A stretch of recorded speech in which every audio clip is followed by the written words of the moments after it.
environmental issues.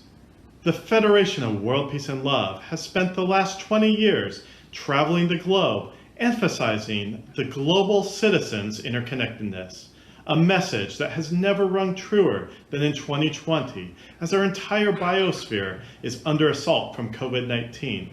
With this in mind, we are very pleased to convene the Environmental Visionaries Forum, composed of visionaries we have met in our travels. Seldom in history has such a distinguished forum been convened, composed of hereditary imperial and royal princesses and a princess, as well as heads of state from countries spanning the globe. This distinguished and visionary forum will identify the challenges we face and provide insights to overcome these obstacles to achieve a sustainable environment with conscience-based solutions.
Make a commitment to my conscience. Yes, I can.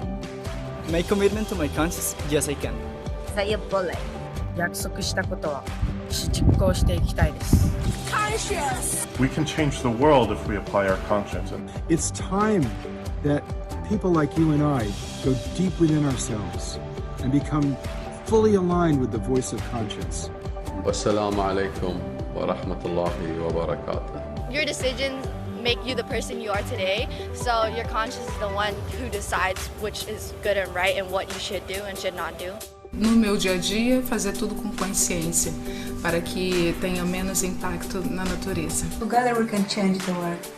Especially during that difficult times, we should stay together, we should help each other and be optimistic. मेरा जिंदगी का मकसद है कि मैं जितने से जितने लोगों को इस अनपढ़ता के अंधेर से दूर कर सकूं. Cambiemos el mundo con conciencia y salvémoslo también. Make a commitment to my conscience. Yes, I can.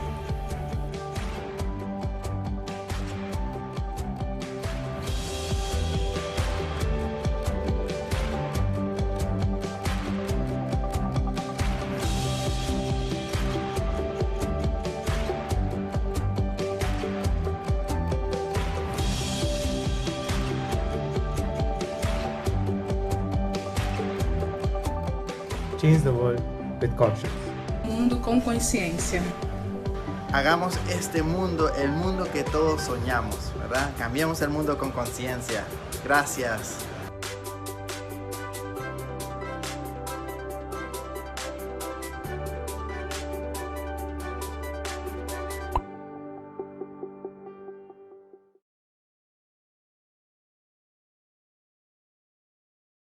As we gain inspiration from our Environmental Visionaries Forum, we wish to emphasize that visionary leaders can come from any sector, and we are grateful to the numerous positive and inspirational responses we have received.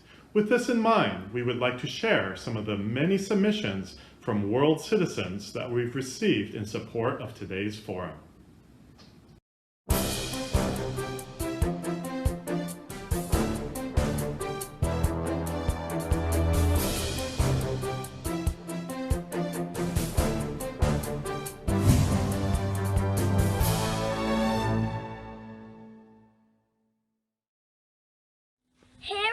primary school, this is what we do to save the environment. We use reusable water bottles in school. We have a green bin to put our food waste in. Our own vegetables in gardening club. We recycle batteries. We water the flowers to attract the bees. We turn the lights off to save the electricity. We pick litter to help the environment thrive.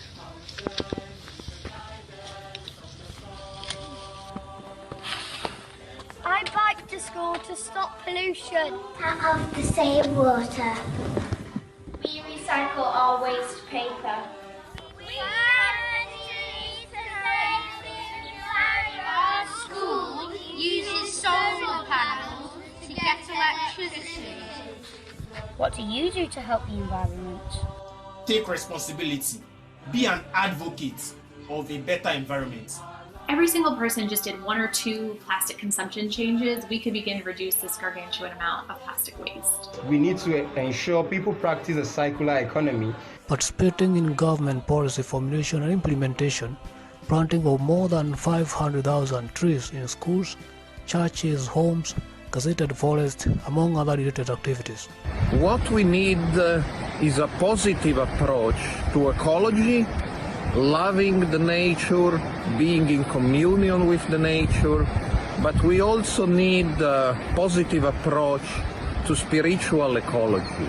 To give to the divine love, to each humanity. I want to urge everybody to make sure we dispose our waste properly and appropriately, just the way I have been doing over the years.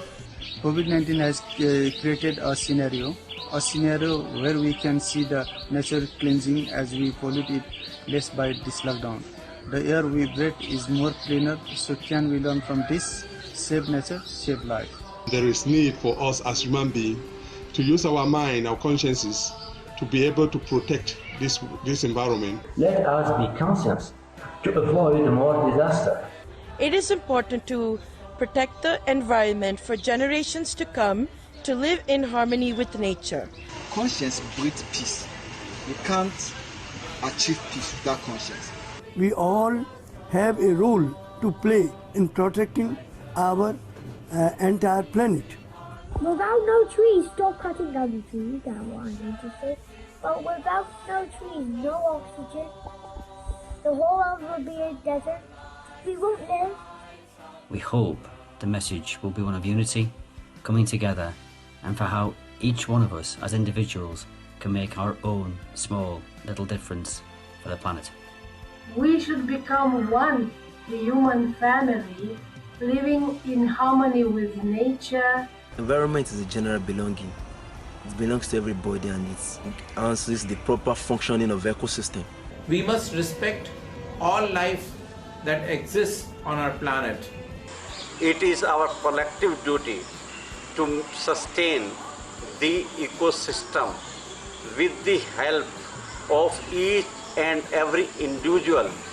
We are here on this earth for nothing more than observe the beauty of nature. We are not entitled to harm anything. Let's always keep our environmental footprint in mind and constantly make efforts to reduce it. We need to build our earth back for our children's safe future. When we become conscious of this irrefutable connection we have with nature, we can't help but be filled with wonder, joy, and love. And we know that what we protect upstream is what we protect for any of you who is downstream. If we love the environment and protect the environment will provide for us. Let our local actions have a global positive impact in our environment. Happy Environment Day!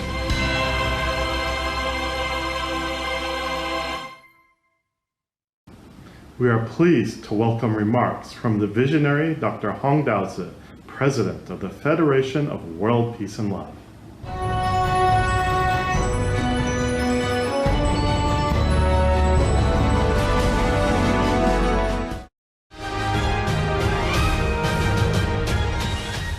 各位贵宾以及来自全世界的好朋友，大家好！ Distinguished guests and good friends from around the world, good day. Today is June 5th, World Environment Day. The United Nations urges global citizens to grow increasingly aware of the importance of environmental protection and make changes to become environmentally friendly in all aspects of their lives. 2020 is a year of actions for biodiversity. According to research, the loss of biodiversity and the degeneration of our ecosystems involve the issues of poverty, hunger, health, and sustainable consumption and production. They have an impact on our water, climate, oceans, and land. They also affect the attainment of 80% of the Sustainable Development Goals. Frequent man-made and natural disasters and conflicts remind us that the world is in jeopardy, and we need to take immediate actions to ensure coexistence between people and between humans and nature, and achieve balanced development so that we can build a sustainable future for humanity. Since the 20th century, humans have gradually turned their attention to the issue of environmental protection and become aware that our environment not only provides resources for human development, but more importantly, it is a biosphere. The quality of our environment has a direct impact on the existence of all humanity and other living things. The challenges we face are not limited to global warming and climate change, as many scientists and experts have issued warning and declared a climate emergency. The negative effects of industrial development have impacted human lives, and the alarm for the earth has been sounded. For example, deforestation has destroyed the habitats of many living things and caused an imbalance in the ecosystems. High temperatures and overly dry soils have led to wildfires, accelerating the destruction of our ecosystems. In addition, the novel coronavirus, which has spread across the globe lately, has caused economic recession, social instability, panic, and over 100,000 deaths. Various contagious diseases attributed to the ecosystem destruction have wreaked havoc across the planet in recent years. And the diseases spread even faster because of frequent transportation caused by globalization. Now the whole world has taken various precautions to stop the spread of the virus, including isolation. This might cause inconveniences for many people, but give positive influence on the environment. We have seen suspension of factory operations and flight reductions, which have significantly lowered CO2 emissions. People can see distant mountains because of improved air quality in areas previously suffering from serious air pollution. People are forced to stay at home, minimizing noise pollution. The number of tourists around the world is decreasing, giving our ecosystems a break and an opportunity to rejuvenate itself as oceans and rivers have turned much cleaner and clearer, and fish have started to appear in canals. From the perspective of public health, we need to face the pain and harm brought forth by the disease and work together to improve humanity's holistic health, physically, mentally, and spiritually. From the perspective of environmental science, through this pandemic, we need to understand how to maintain equilibrium between human activities and environmental health.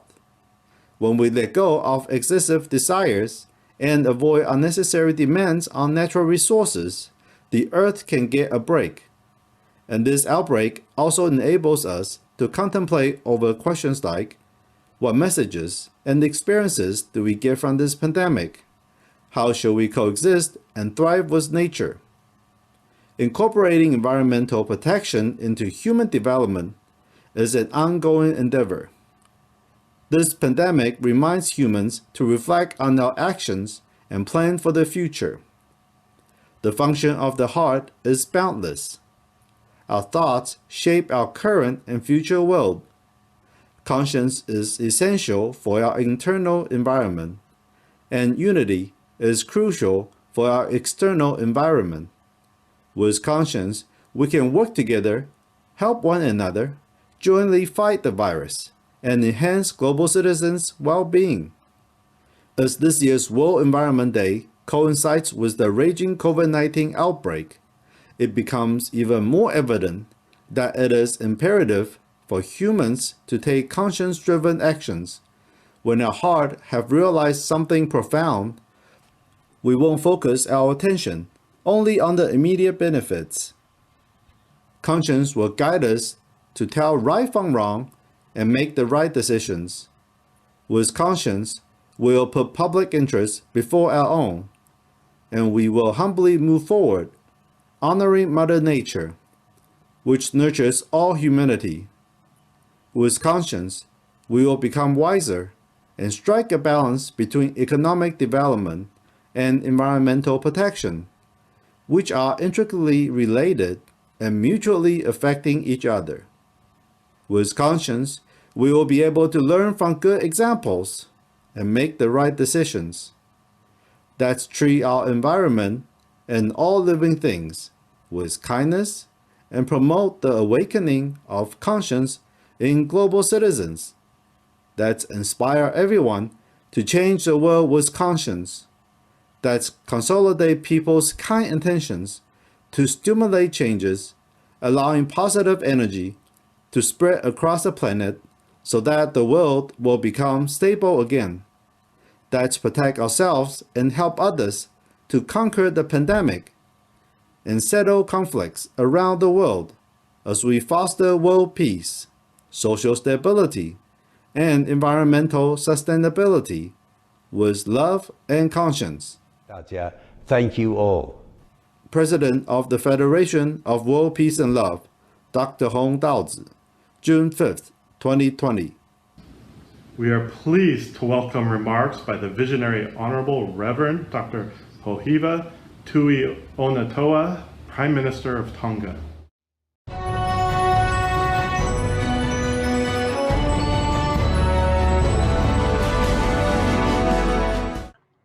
Today's World Environment Day celebration is an opportunity to reflect on our conscience in commemorating the International Day of Conscience by uniting world leaders around the globe to remind all citizens of our Mother Earth to uphold and strengthen their conscience to promote a culture of world peace and love.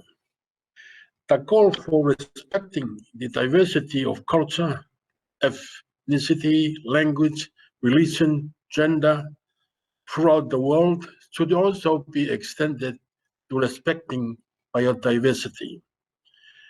As ambassadors and caretakers of the environment, we must work together to uphold the values of peace and love.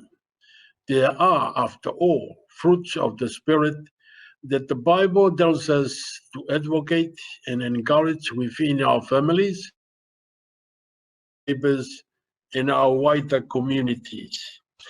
If we are truly to achieve unity towards the common purpose of protecting our people and environment, our conscience should be in tune with nature and our fellow humanity.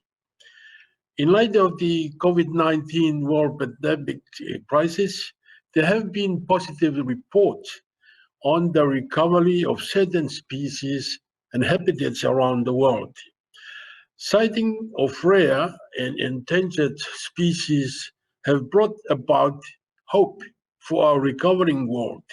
However, there are remaining conflicts and political unrest within our human races. A look at the world news will show protests and upheavals in the international community. The Kingdom of Tonga is a large ocean state with 170 islands located in the Pacific Ocean. Approximately 99 of our exclusive economic zones comprises of ocean. We do have varying degrees of conflicts within our families, communities, and within our nation that we need to address and make right in order to steer forward our progress for sustainable development. Each year, Tonga commemorates Environment Day over a week-long celebration. This year, we had commenced our National Environment Week on Sunday with a televised church service, followed by a tree planting programs with schools, national cleanup, and live radio programs on various topics related to the theme, protect nature, respect biodiversity, secure your life. To close our National Environment Awareness Week, we launched our first ever State of Environment report. We chose this special day to remind us of God's request as stewards to take care of His creation, and we can use this report as a baseline to monitor the current state of our environment. Great efforts have gone into protecting and sustainable managing our natural environment, from voluntary commitments of 30% marine protected areas and 100% sustainability managing our ocean space, our nationally determined contribution, NDCs, to reduce greenhouse gas emissions, and 50% renewable energy generation by 2020, just to name a few. Our national efforts might seem insignificant, but we believe our efforts will contribute to the larger global need for healthy oceans, which provides the impetus for worthwhile investment into the world's largest ecosystem to support resilience to our changing environment, food security, livelihoods, and well-being. This year's theme on nature and biodiversity is a timely reminder to us all of the nature role in providing the essential infrastructure that support life on Earth and human development, particularly under the current lockdown condition throughout the world.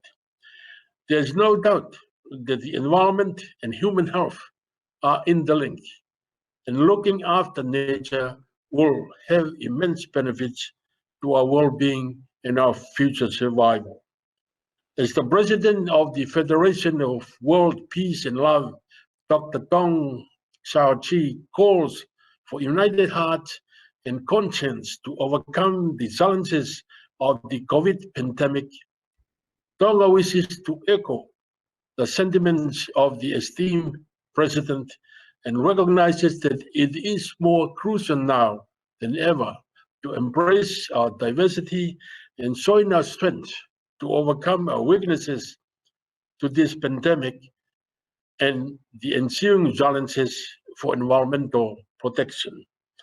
As such, Tonga wishes to extend its commitment in joining the international community in the quest for unity, love, peace, and conscience for a better world for our future generation.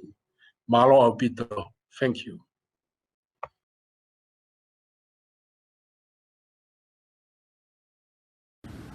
We are pleased to welcome remarks from the visionary, Her Excellency Rosalia Arteaga, former President of Ecuador.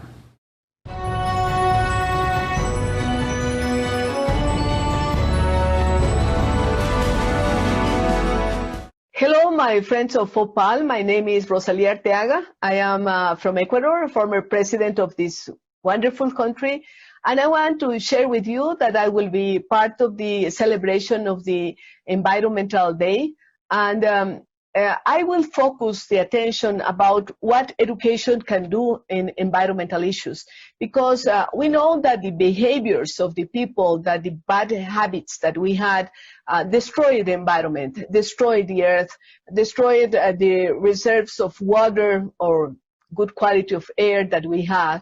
And it's only through education that we can work, especially with kids, with teenagers, with young people.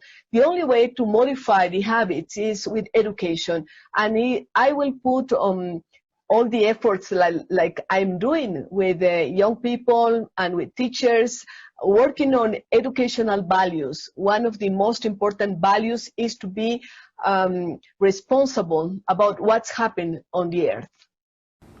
We are pleased to welcome remarks from the visionary, His Imperial Highness, Prince Ermias Saleh Salisi Haile Salisi.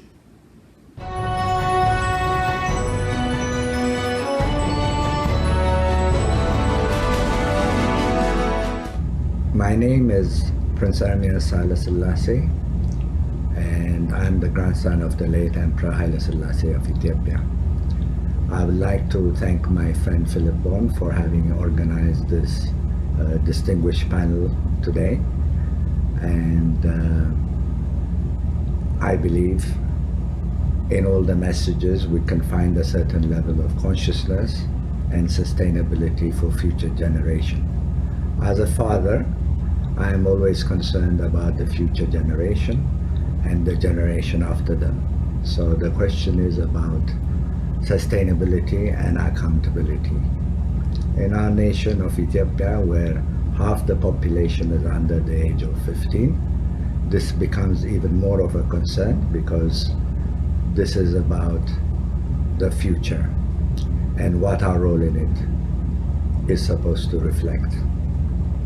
We face so many things currently that are challenges ahead of us. We have the problem of desertification, deforestation, the problem of loss of biodiversity, and also disposal of waste. These are really very major issues that we also have to study and carefully reflect on. Deforestation has been a problem mainly because it's an issue that has really put our country, but in particular, in a vulnerable situation. But there are solutions. And why do we continue to treat our environment in the way, or our oceans, in the way we have continued to do without reflecting? And perhaps this is the time to think about it in more certain terms, to find solutions that are widely available, but we have not been able to be in a position to make them applicable. So the issue of deforestation is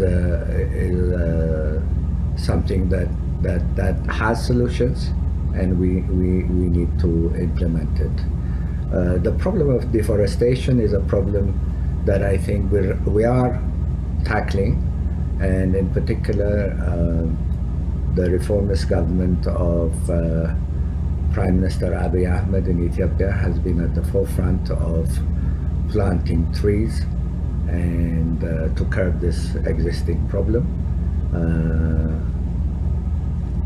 On reflection, we also have to make sure that the trees planted will also be able to go with the ground and the environment that they're planted in. Otherwise it becomes a self-defeating purpose. So I believe that it's a very good start. It has raised the awareness of and consciousness of the people.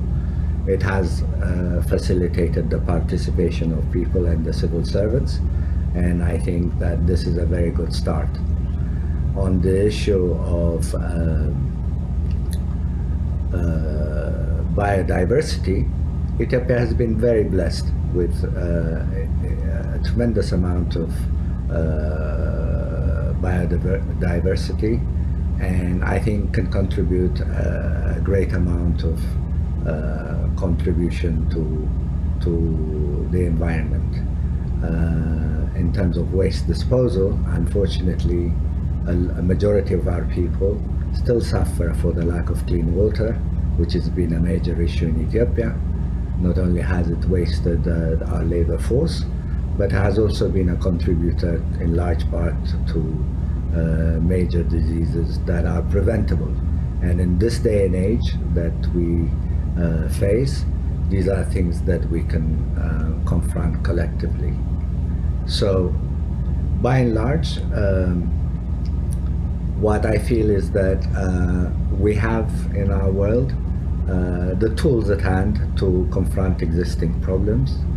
We have also the opportunity now to raise consciousness, to affect good policies, and to make sure that these things are not done in vain, but are seen as being sustaining and sustainable factors going ahead, as we're the guardians for future generations. I believe, and I'm sure collectively we all believe, that we are a generation that is going to be passing on this particular consciousness and this particular heritage to future ones. Accountability becomes very important, and also the fact that we are going to be collectively conscious ambassadors for solutions is most important. I thank you very much. We are pleased to welcome remarks from the visionary Her Royal Highness Princess Oana Ka'ohelelani of Hawaii.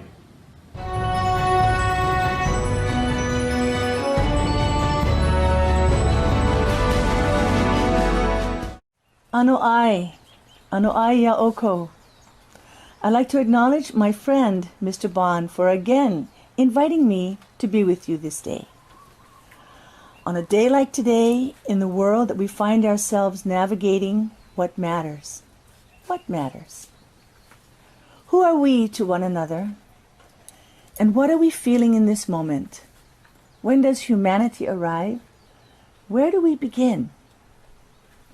How do we live on this earth together?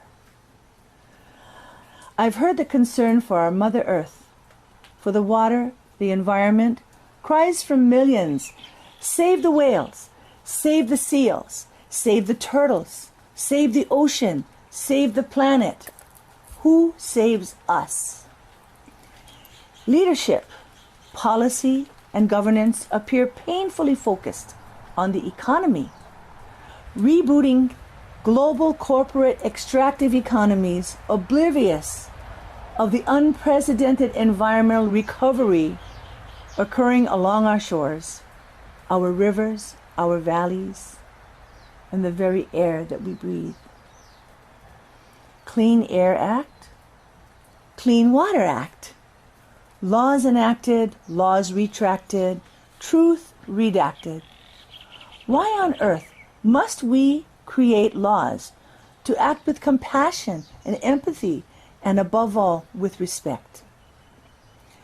Respect, not just for each other and for our planet Earth, but also for ourselves. Respect, decency, and honestly, is our planet Earth truly ours? Since its inception, the World Environment Day in 1974, many countries have come forward to host annual events aimed at heightened awareness for the good of the earth. However, since its inception 46 years ago, the U.S. has only once hosted the World Environment Day in 1974. Why? Why is that?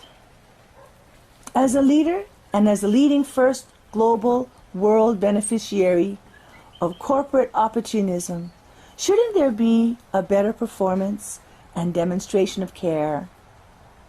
Has the U.S. become too wealth-driven? too corporate-led, and too governmentally blind. We view the world through our own doorways of perception. What we see in our backyard tells the story. Our Earth Mother, Papahanaumoku, is alive. She responds, sending in the tiniest virus, like an antibody, designed to cull the herd, to stop the global machinery, to slow us down, to quiet the noise. To let us hear our Mother Earth breathing, to see her wipe clear the tears staining our shores, in our resting places with our families, in relationship, recovering. We still survive. Now more than ever, we lift our voices quietly in prayer with you on a day like today, June 5th, 2020, World Environment Day. We lift it together in song, in praise with all of you, the Grandfather Sun and Grandmother Moon, Sky Father, Earth Mother, and the oceans and rivers. Water is life, and life and love truly matter to us all. We are pleased to welcome remarks from the visionary, His Excellency Tebororo Sito, Ambassador of Kiribati and former President.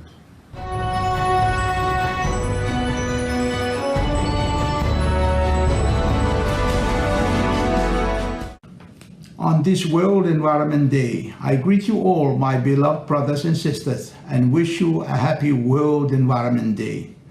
And I do so in the name of our most loving and most caring Mother Nature, who has nourished and sustained each of us and our loved ones and the entire human family and all other forms of life since the dawn of creation. On this occasion, we are reminded of the indispensable role that the environment and Mother Nature play in our survival, sustenance, and development. We now know from the study of natural sciences that we owe our origin and continuity to Mother Nature and the environment she embraces, from which we obtain the food we eat, the water we drink, the air we breathe, and the many good things that we enjoy in life.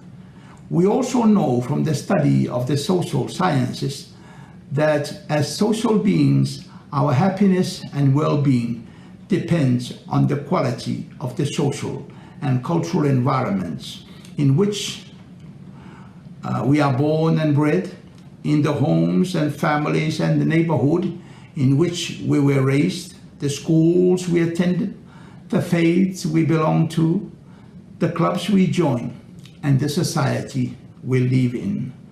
We have also learned that the greater and the richer the quality of the environment, physical and social, the greater and the richer is the quality of our lives, and the more contented we are with life, and the more positive we become towards other humans and other forms of life, and the closer we are to Mother Nature. It is time we rise with renewed power and commitment to fight and overcome the forces that have destroyed the richness, beauty, and splendor of our environment, and which have led to the current heartbreaking state of the world we see today. In the growing pockets of poverty, hunger, illiteracy, ill health, refugee crisis, human trafficking, terrorism, civil unrest, conflicts and wars, and the related humanitarian crisis. We see it also in the ever-widening economic and social gaps, and in the increasing threats of climate change and climate-related disasters. We also see it in the breakdown of rich cultures and traditions that hold people together happily and peacefully and place human respect, dignity, and rights at their hearts. We also see it in the proliferation of broken families and homes and the rise of orphanages. We also see it in the current COVID-19 pandemic, taking over the whole world with a formidable army of invisibly small killers define the most technologically advanced defense and health systems in the world. All of these are glaring evidence of the sad failure of the Industrial Revolution and the models attached to it to maintain respect for the environment and to follow the guidance of the human conscience, the everlasting code of harmony between creatures and Mother Nature, as invisibly ingrained in the minds, hearts, and in the DNA of all human beings from the very beginning of human existence. Let us now bravely march forward with this mission, hand in hand, heart to heart, and soul to soul, and join voices and forces with the entire human family, and do whatever it takes to save, protect, and defend the health and wealth of the global environment and of Mother Nature. We must begin the fight from within ourselves by doing away with attitudes, mindsets, perspectives, and practices that harm the environment, and by adopting a way of life that is more caring for and respectful of Mother Nature, and by following the dictates of conscience supported by empirical evidence provided by the natural and social sciences. We must also learn from the great wisdom of the past and from the ways of our forefathers who lived in perfect harmony with their surrounding. Let us do away with our harmful and self-seeking ways, driven by the greed for unlimited wealth, power, and status, often to the detriment of the long-term health and wealth of the environment and Mother Nature, and the general well-being of the entire humanity. We as leaders must take the lead in fighting and defeating the enemies of the environment and Mother Nature, beginning with adverse elements dwelling within our own selves, before enlisting others to join the fight. Let us take our cue not only from the visible and tangible empirical facts of science and history, but also from the invisible yet most powerful source of true wisdom, namely conscience, that has control over living and non-living matter in our planet Earth and the entire universe, so that we may restore order and harmony with our environment and Mother Nature, and make the world a loving, caring, and secure and peaceful home for all, now and in the future. Thank you. We are pleased to welcome remarks from the visionary, Her Excellencies Amina Gurib Fakim, former President of Mauritius.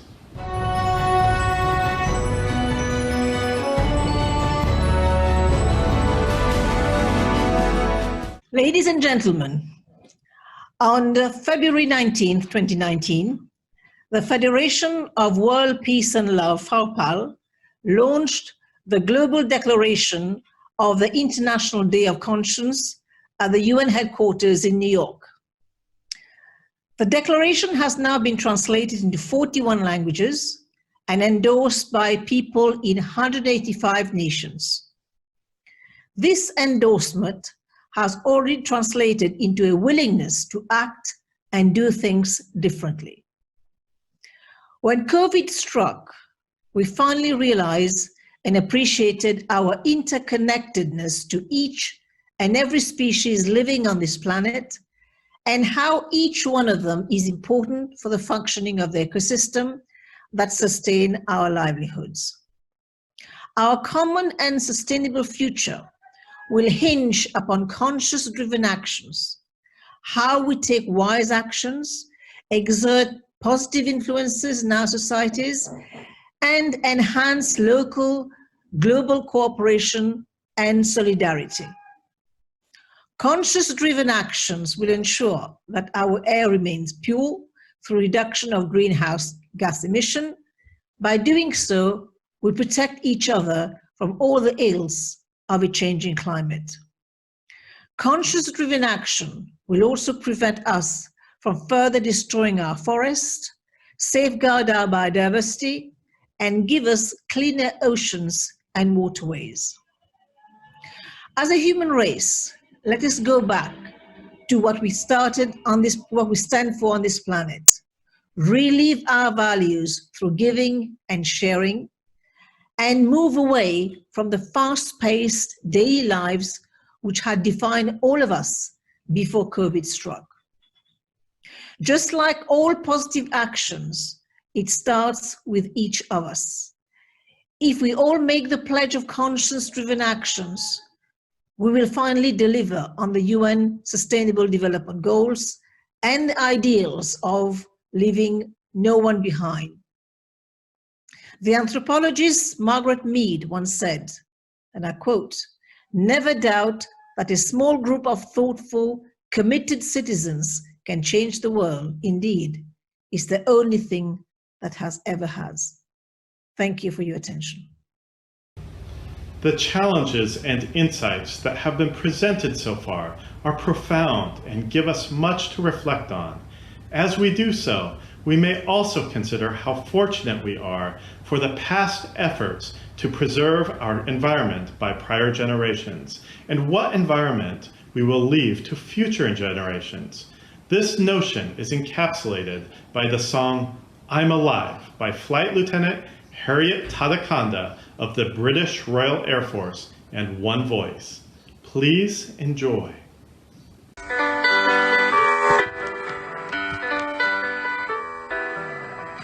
Through the rainstorm, the sky is clear, and in the distance a rainbow appears. The seasons are turning, the world's alive, and in the hedgerow the field mice will run. And I know that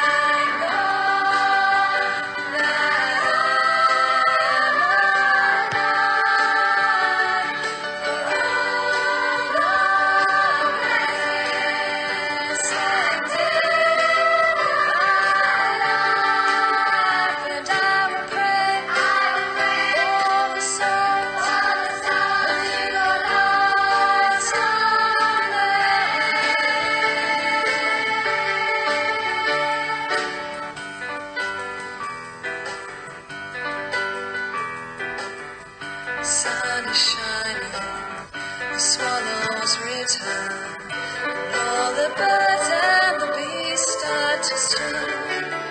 The darkness is fading, each day feels new, and all my thoughts and my hopes turn to you.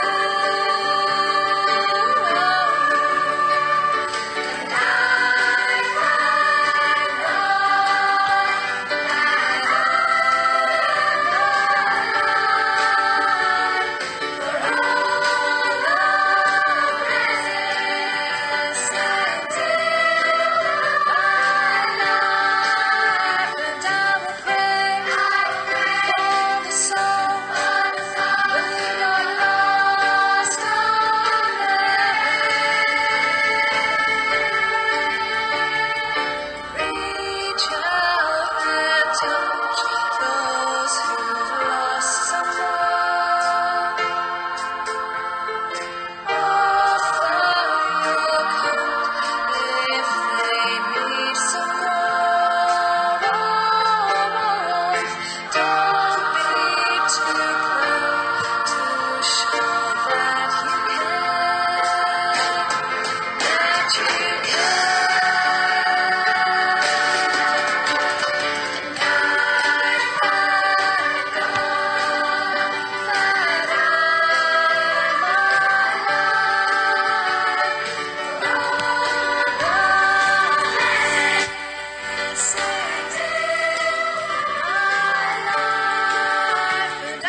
We now introduce the elements of wind and water as warriors fighting for the environment.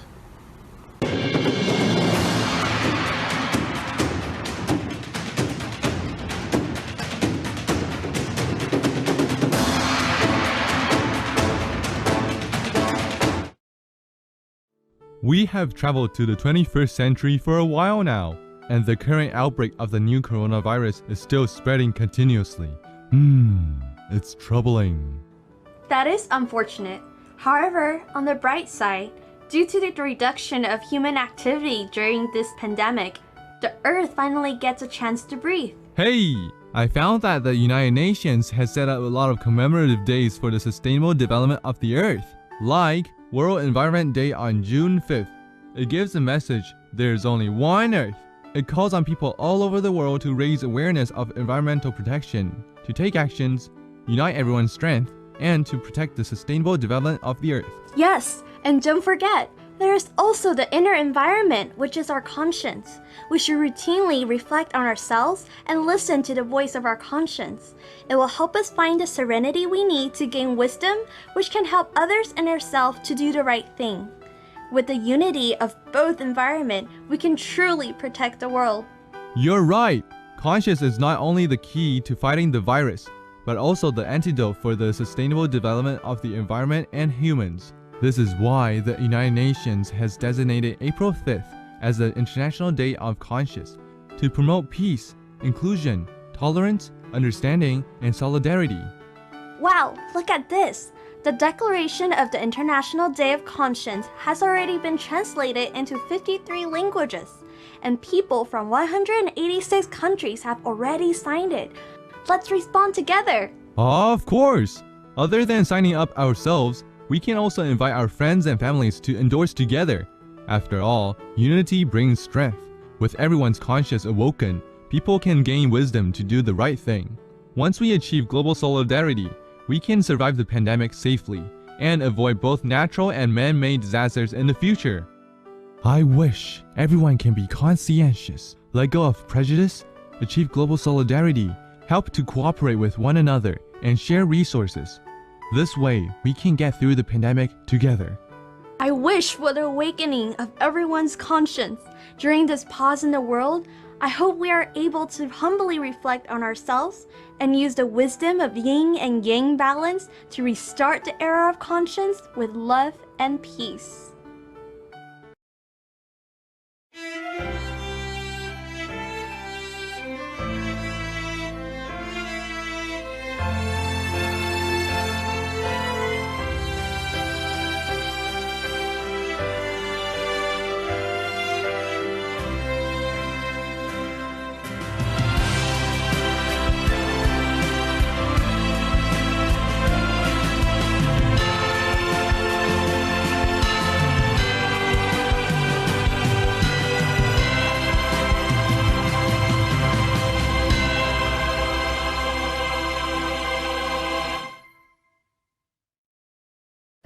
We are pleased to welcome remarks from the visionary His Highness Prince Rostislav Rostislavich Romanov of Russia.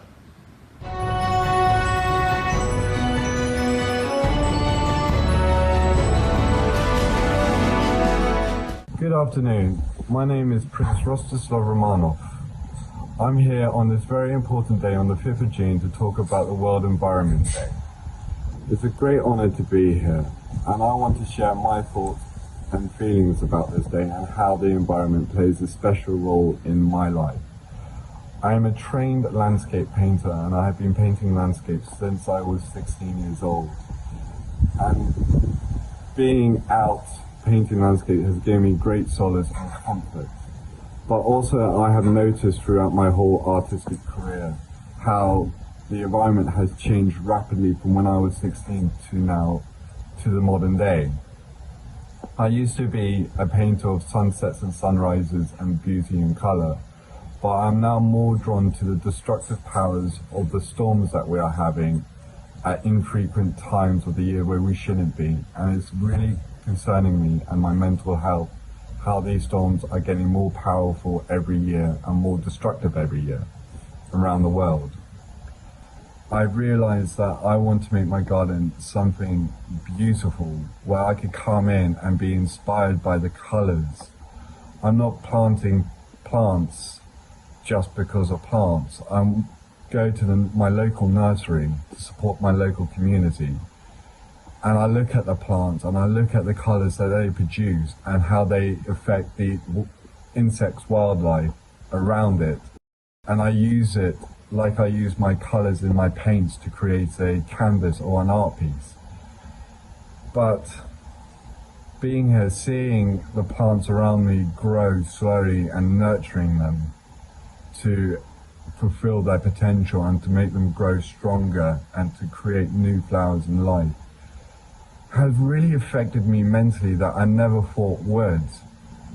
And it's changed my mental side of things. And I'm very blessed for that. I never thought it would. I never understood in the past how plants and taking care of a garden or nature in itself will affect me in a different way. I always painted it, but never taken care of it until now. And I understand the importance of it. During this horrible pandemic, it has given me this different outlook on life, on nature, trees, how they grow and how they tell a story, and how they blossom into something beautiful, and how they live their life to a different time than we do, and how this world has had a breather from all the carbon dioxide and all the emissions that we pump into this world. So I applaud the people of the world on this very special day of 5th of June, on World Environment Day, that we have a chance, that we had a mini time to change, and that we expand that change to something bigger and longer and more sustainable. We are pleased to welcome remarks from the visionary, His Excellency Danilo Turk, former President of Slovenia.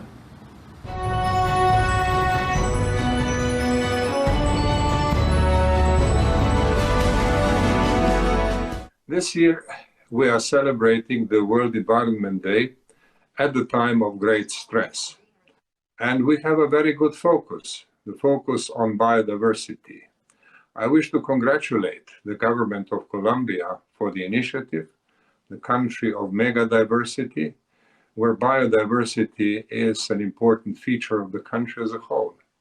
And I congratulate Germany for their valiant support.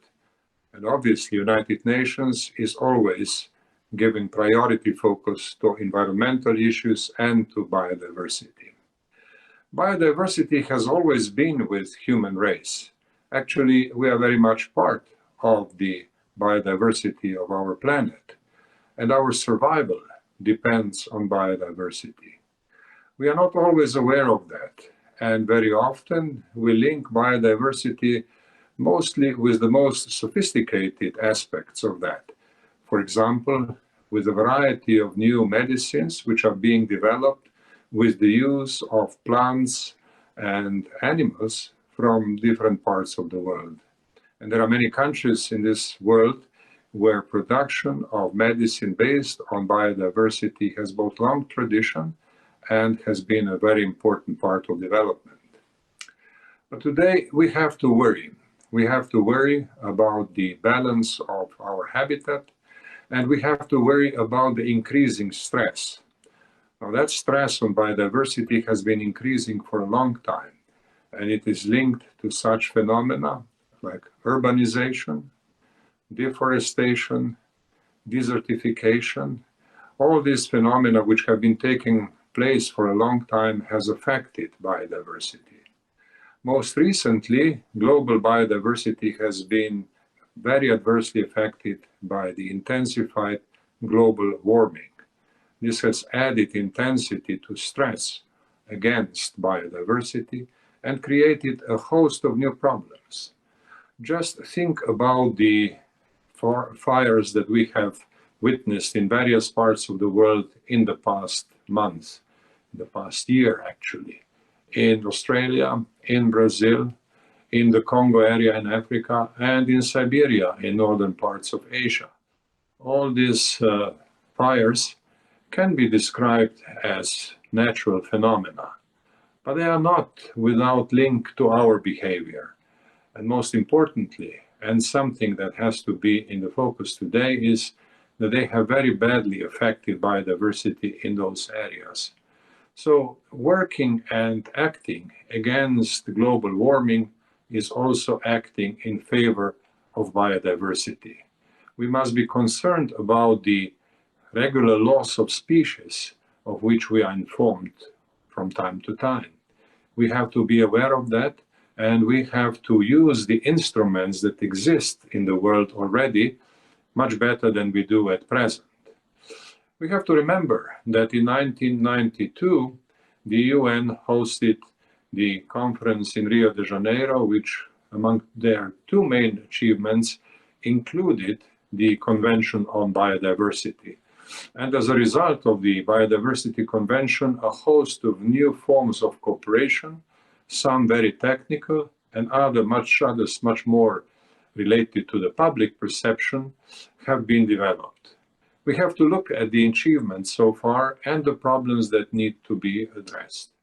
I would like to mention one problem in particular, and that is the problem of water and water resources. We see that most of the phenomena of global warming, including severe droughts, but also floods and other violent weather effects, are being pursued, are happening through water. And water is becoming a scarcer commodity.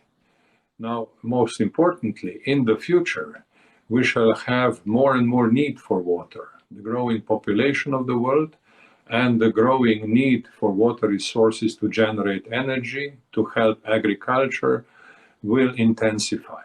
And in these circumstances, again, the question of biodiversity will be one of the most important ones. We have to try to link the care for the water and the care for biodiversity. I hope that this year, the biodiversity focus of the World Environment Day will help us to do more, will help us to ensure that biodiversity problems come to the attention of the media world and come to the attention of the global public in general. We have to make sure that the connections between different aspects of development are clearly understood, that we understand what kind of stress on water is produced by urbanization, and consequently, what are the consequences of this on the global situation in biodiversity.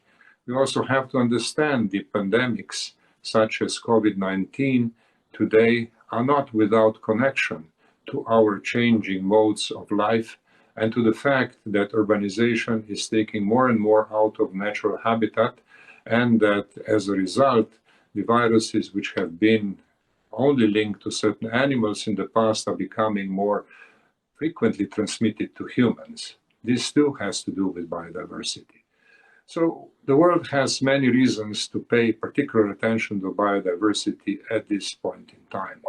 I hope that today, the World Water Day will help us to pay more attention to this. We have to understand the importance of this link, and we have to understand one very simple request or simple need for the future. We have to save biodiversity to save ourselves. I hope that this will be the message of the World Water Day, and I hope that mankind will be able to save biodiversity to save itself. Thank you for your attention. We are pleased to welcome remarks from the visionary, His Excellency Anthony Carmona, former President of Trinidad and Tobago.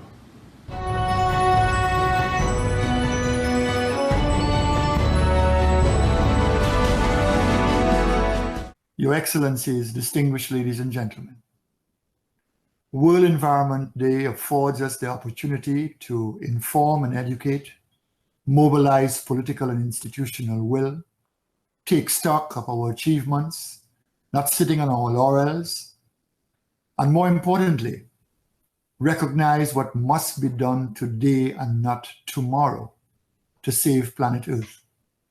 World Environment Day 2020, with its theme Biodiversity, is about protecting the full complement of life on Earth in all its manifestations and all its interactions.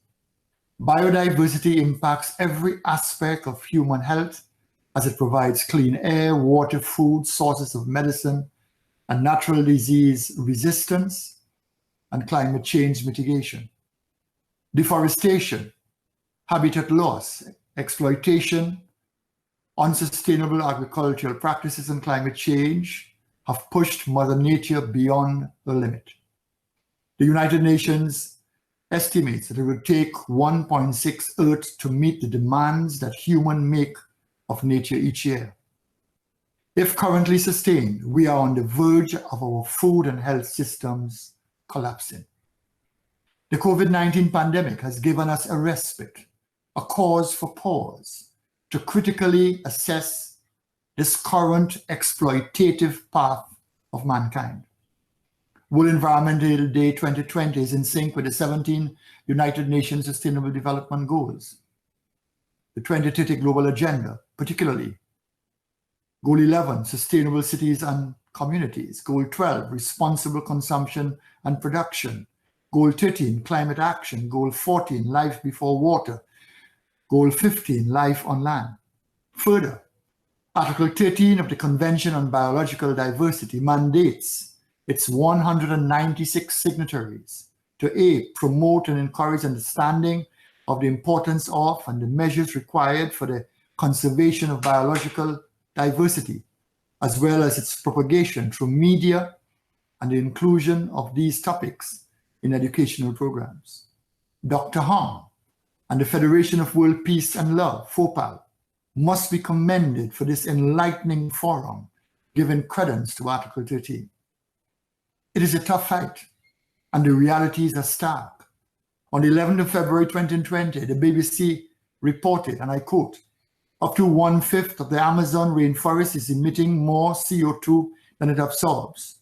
Results from a decade-long study of greenhouse gases over the Amazon basin appear to show around 20% of the total area has become a net source of carbon dioxide to the atmosphere. One of the main causes is deforestation. What a telling example of the deleterious effects of biodiversity destruction. Traditional cultures and values hold Mother Nature and the environment in its highest esteem, emphasizing preservation and conservation. On the 21st of May, 2020, we celebrated World Day for Cultural Diversity for Dialogue and Development, exploring facets of culture globally, including caring for the physical environment. Diversity for biodiversity may well be the answer. This is encapsulated by a strong statement from the Assembly of First Peoples and First Nations, and I quote, First Nations people can demonstrate how, in asserting their land use and rights, economic initiatives can be both profitable and sustainable for future generations.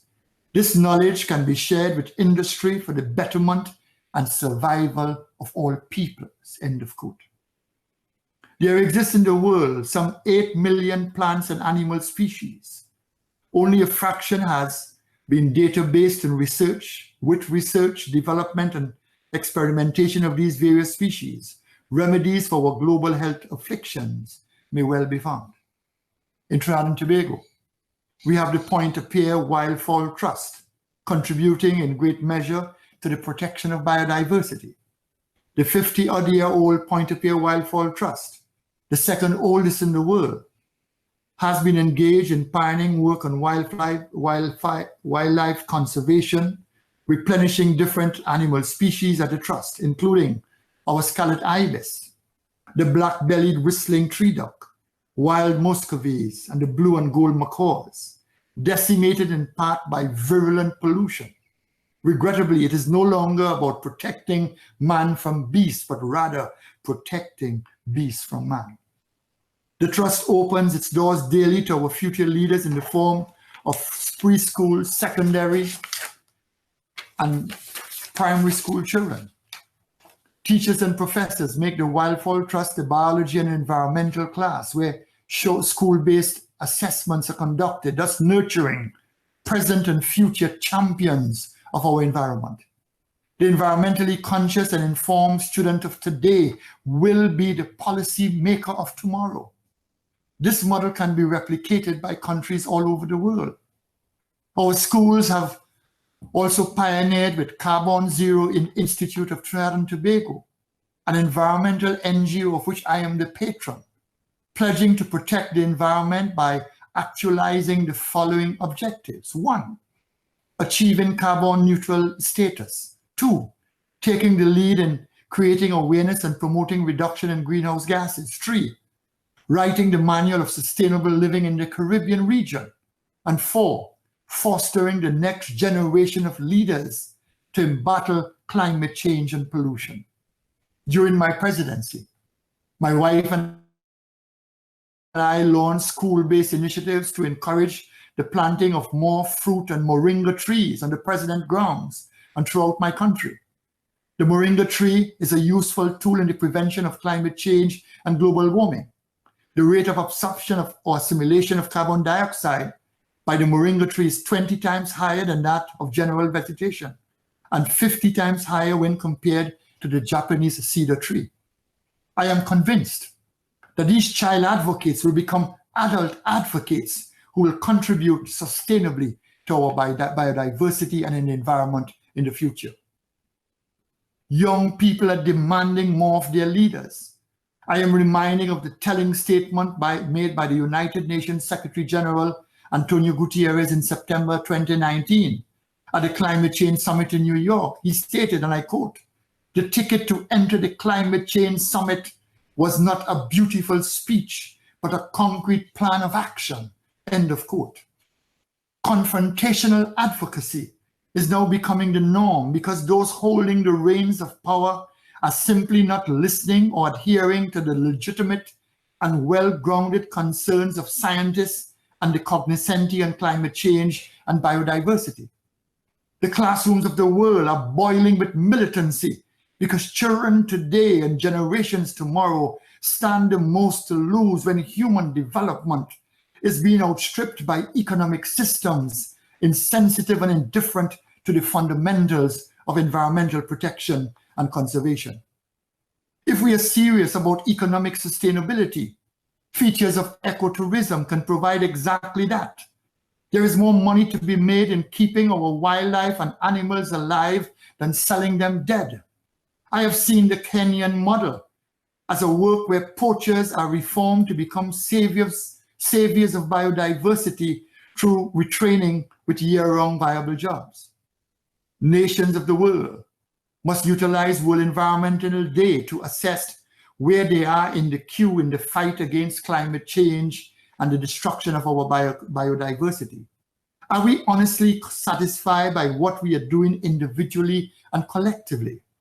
I am impressed that the Prime Minister of New Zealand, Jacinda Ardern, was prepared to table a bill in her parliament that targets zero carbon emission in her country by 2050, setting targets for carbon and biogenetic methane emissions between 24 to 47%. She further proposed the establishment of an independent advisory climate change commission. What is remarkable is the groundbreaking statement of the daily New Zealand Guardian newspaper, and I quote, "For the Guardian, reporting on the environment is a priority. We give reporting on climate, nature, and pollution the prominence it deserves, stories which often go unreported by others in the media. For our species and our planet, we are determined to inform readers about threats, consequences, and solutions based on scientific facts, not political prejudice or business interests," end of quote. As a means of addressing the egregious acts of impunity as it relates to the environment, I wish to propose once again that world leaders advocate for and support the establishment of an environmental court, which I will call the International Environmental Court, without prejudice to the mandates of existing institutions. The International Environmental Court will be telling miscreants responsible that you can run, but you cannot hide. If we have an iota of conscience, we should adhere to intergenerational principles so that we leave planet Earth a better place for the citizens of the world to come. Further, corporate social responsibility must work hand in hand with corporate social conscience to effect same.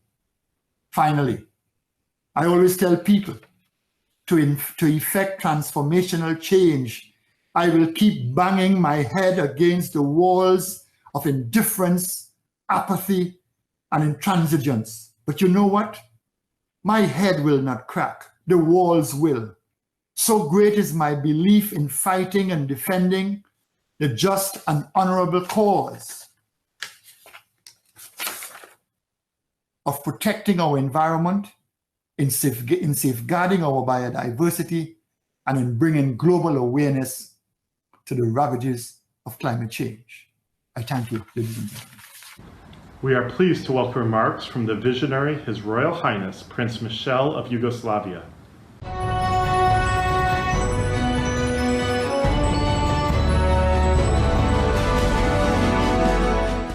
Hello, I am Prince Michel of Yugoslavia. My paternal grandfather was Prince Paul, the last regent of Yugoslavia, and my maternal grandfather was the last king of Italy, King Umberto. I grew up in Europe, then lived partly in the United States of America and partly in Europe.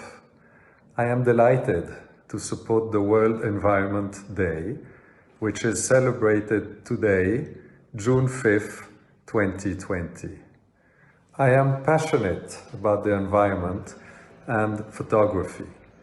This makes me look at the beauty of our planet, but I am saddened by the destruction we create all around us. I wish that we, as a species, would stop behaving as if we own the planet, but realized we are part of it. My Master of Philosophy, Mr. Alain Forget, told me that man's level of consciousness is out of sync with his technological level. Man has not changed, but his technological capabilities have. It is not a question of man and nature, as man is part of nature. Do not contrast the one with the other. We will only stop damaging our environment once we have raised our level of consciousness, once we have grown away from anxiety conditioned by fear that makes us seek escape in an extravagant consumer-based compensation. The higher the level of consciousness to which we aspire, the more we will be in harmony with what surrounds us. I am again very happy to celebrate the World Environment Day with all of you today, and I thank you for your time.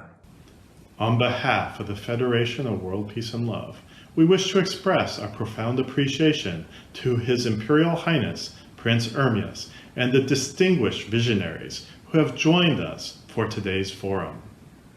The challenges they have identified and the conscience-based solutions presented lay the groundwork to achieve a sustainable environment for future generations. As with environmental challenges, FOPAL believes that conscience holds the solution to overcome the challenges that we face and will guide us to achieve the United Nations Sustainable Development Goals, which lay the groundwork for world peace.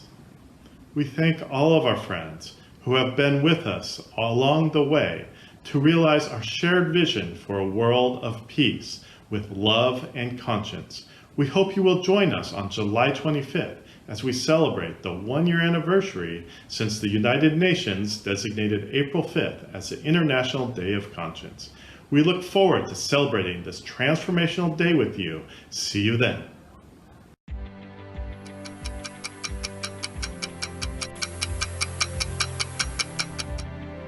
Our world is facing daunting challenges. Solutions? Conscience.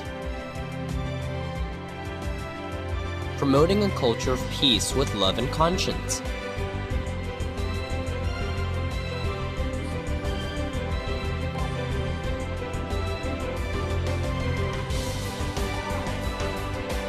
The United Nations declared April 5th as the International Day of Conscience.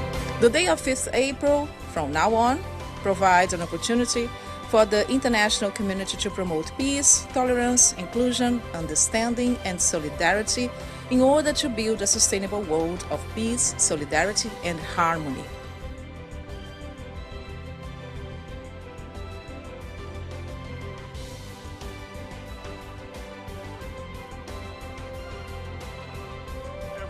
April 5th, 2020, the first International Day of Conscience.